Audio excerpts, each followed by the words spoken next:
새벽빛 묵상, 창세기 16장 1절에서 16절. 기도보다도 어려운 것이 기다림입니다. 하나님의 약속은 늘 저 멀리 있는 것 같고 나의 현실은 날마다 너무나 실제적으로 다가오기 때문입니다. 아브라함에게 셀 수 없는 별과 같은 자손들을 약속하셨지만 지금 당장은 아들 하나 없습니다. 몇 번이나 분명히 약속하셨는데 문제는 날짜가 없습니다. 그러면 누구나 불안하고 조급해지죠. 오늘 말씀은 아브라함의 아내 사레는 자식은 없고 그녀에게 여종 하갈이 있었다로 시작합니다. 결핍과 소유가 한 문장 안에 들어 있습니다. 그럴 때 우리도 사레처럼 우리가 가진 것에서 가지지 못한 것을 짜내려고 합니다. 사레가 아브라함에게 제안합니다. 하나님께서 내 출산을 막으셨으니까 내 여종과 동침하십시오. 그러면 아이를 얻을지도 모르겠습니다. 사례도 그동안 오랫동안 기다렸고 마음이 얼마나 타들어갔겠습니까? 하나님 탓을 하는 것으로도 볼 수 있지만 사실 이것도 맞는 말입니다. 하나님이 반드시 아이를 주시겠다고 약속하셨는데 세월아 내월아 지나는데도 아무 응답이 없는 겁니다. 그런데 다시 한번요. 이 이야기는 아브라함과 사례를 믿음의 아버지 어머니로 만들어가는 과정입니다. 오늘 사례의 말에는 나의 소유와 권리와 나의 방법이 앞서고 있습니다. 아브라함은 사례의 말을 듣습니다. 아내가 약속을 기다리지 못하고 버리는 프로젝트에 아브라함도 동조합니다. 이때는 그들이 가나안에 산 지 10년째 되는 때였는데요. 그들 나름대로 기다리다 지친 겁니다. 오늘 본문에서요. 사례는 자기 이름으로 기록이 되지만 하갈은 처음부터 이집트 여종이라고 나옵니다. 사라의 여종, 나의 여종, 너의 여종이라는 표현으로 소유 관계로 불립니다. 그리고 결정적인 순간에 사례는 하갈의 주인으로 불립니다. 권력 구도가 드러나고요. 하갈은 대상이자 아브라함에게 주어지는 그런 소유물입니다. 사례는 자신의 여종을 아브라함에게 줍니다. 그리고 하갈이 임신하죠. 옛날 사극을 보듯이 이때부터 하갈은 자식이 없는 여주인을 멸시합니다. 그러자 하갈은 아브라함에게 따집니다. 그리고 이번에도 다시 한번 하나님께서 판단해 주시기를 원한다고 말하죠. 아브라함은 책임을 피하듯이 또 말하죠. 내 요정은 내 손에 있지 않느냐.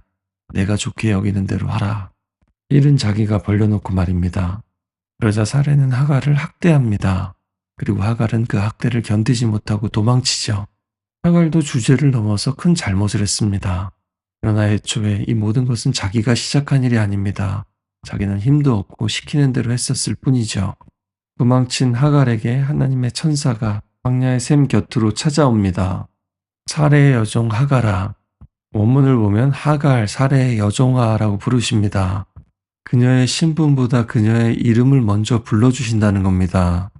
누군가의 목적을 이루기 위한 수단이나 누군가의 소유물이 아니라 한 사람으로 잃어버렸던 그녀의 이름을 다시 불러주십니다.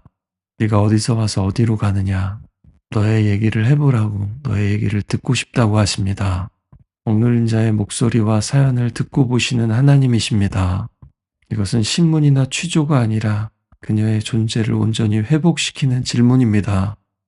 아무도 없는 광야에서, 아무 소리도 들리지 않는 광야에서 하나님의 목소리와 하갈의 목소리가 만납니다. 하갈이 대답합니다. 나의 여주인 사례를 피해서 도망치는 중입니다. 하나님의 대답은 하갈이 원한 대답은 아니었을 겁니다. 내 여주인에게 돌아가라고 하니까요. 그래서 복종하라고요. 오늘 이 말씀을 억압과 폭력의 상황 속으로 그냥 가서 참고 인내하고 돌아가라는 식으로 적용해서는 안 됩니다. 오히려 도움을 요청하고 안전을 확보하고 공동체가 보호해 줄 필요가 있죠. 지금 오늘 하나님께서는 막무가내로 그러지 않으십니다. 돌아가라는 말씀과 함께 분명한 이름과 미래를 약속하십니다. 이 약속은 아브라함에게 했던 약속과 같습니다. 내 씨를 크게 번성하게 해준다고 합니다. 그리고 그가 낳을 아들의 이름도 지어주십니다. 이스마엘. 하나님께서 내 고통을 들으셨다. 아무도 자신의 목소리를 들어주지 않을 때 하나님께서 듣고 계셨습니다. 광야는 버려지고 도망친 자리이면서 동시에 하나님의 약속이 너무나 분명히 들리는 곳이기도 합니다. 하나님은 하갈의 아들 이스마엘이 들나귀처럼 자유롭고 길들일 수 없는 광활한 사막에 사는 존재처럼 될 거라고 말씀하십니다. 자유롭고 두려움 없는 베두인 부족민으로 살아가는 방식을 묘사하는 것 같습니다. 그리고 그는 다른 사람들과 특히 형제들과도 반복하고 불화하며 지내게 될 것이라고 말씀합니다. 이후에 17장과 21장에도 이것은 해결이 아니라 또 다른 갈등의 시작이라는 것을 알게 됩니다. 지금은 임시 봉합처럼 보이죠. 이것이 바로 사례가 여종을 통해서 얻은 아들로 인해서 벌어질 아주 먼 미래까지의 역사이기도 합니다. 하나님의 약속보다 앞서서 가족을 위해서 한 선택이 결국 가족의 불화를 낳게 된다는 겁니다. 이것을 일부 혈통이나 민족을 낙인 찍는 데 사용해서는 안 됩니다. 이것은 주류에서 벗어난 주변인들, 그리고 아브라함 자신도 그랬듯이 경계에 선 사람들이 살아가는 그 삶의 불안정성을 묘사하기도 합니다.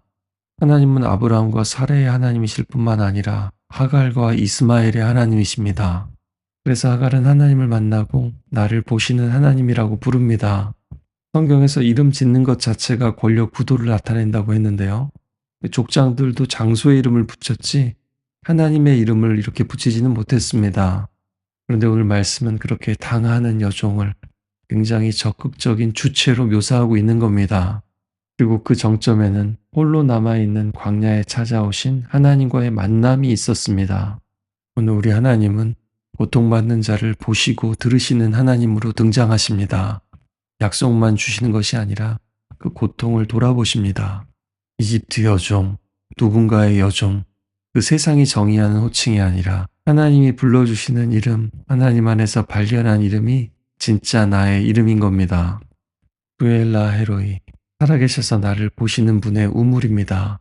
하나님은 위대한 믿음의 족장들만 기억하시는 분이 아니라 광야로 밀려난 사람들의 눈물도 이렇게 영원히 남기시는 분이십니다. 세상이 여러분을 실패자로, 버려진 사람으로, 뒤처진 사람으로 낙인 찍을지라도 아니다. 나는 하나님께서 보시고 들으시는 하나님이 돌보는 사람이다. 오늘 이렇게 고백할 수 있기를 바랍니다.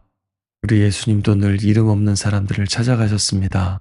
사마리아 우물가의 그 여인, 세리와 창기와 같은 죄인들, 바디메오 같은 시각장애인, 사회에서 낙인 찍히고 주변으로 밀려간 사람들에게 주님께서 찾아와 대면하셨고 그에게 새로운 이름을, 새로운 인생을 주셨습니다.